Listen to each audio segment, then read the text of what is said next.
Hello aspirants, welcome back to my channel. So aspirants, क्या आपको पता है रिसेंटली इंटरनेशनल मॉनेटरी फंड ने अपना world economic outlook report release किया है। सो इस रिपोर्ट्स में इंडिया की ग्रोथ प्रोजेक्शन रिलीज़ हुई है और ग्लोबल इकोनॉमी के ट्रेंड्स डिस्कस किए गए हैं। सो अब नॉर्मली स्टूडेंट्स यहीं तक पढ़ते हैं और यहीं गलती होती है। सो एस्पिरेंट्स, यूपीएससी सिर्फ न्यूज़ नहीं पूछता, यूपीएससी कॉन्सेप्ट प्लस एप्लीकेशन पूछता है। तो पहले समझते हैं आईएमएफ एक्चुअली है क्या।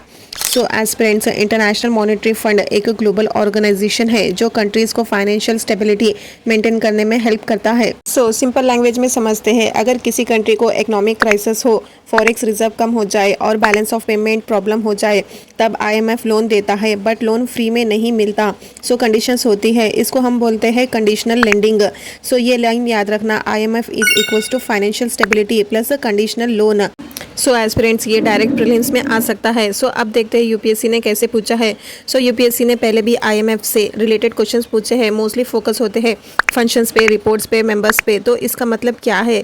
सो एस्पिरेंट्स, आपको रटा नहीं मारना, पैटर्न समझना है। तो चलो एक क्वेश्चन ट्राई करके देखते हैं।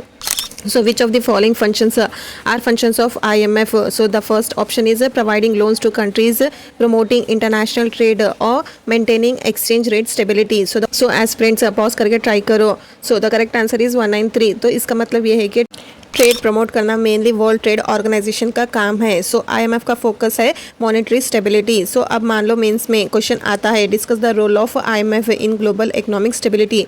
सो अब आंसर कैसे लिखोगे? सो आप ट्राई कर सकते हैं इंट्रोडक्शन में, IMF is an international organisation that ensures monetary stability. So body में provides financial assistance और maintain exchange rate stability, so help during crisis। तो challenges में लिख सकते हो conditional leading criticisms, so develop countries का dominance, और conclusion में reform needs for fair representation।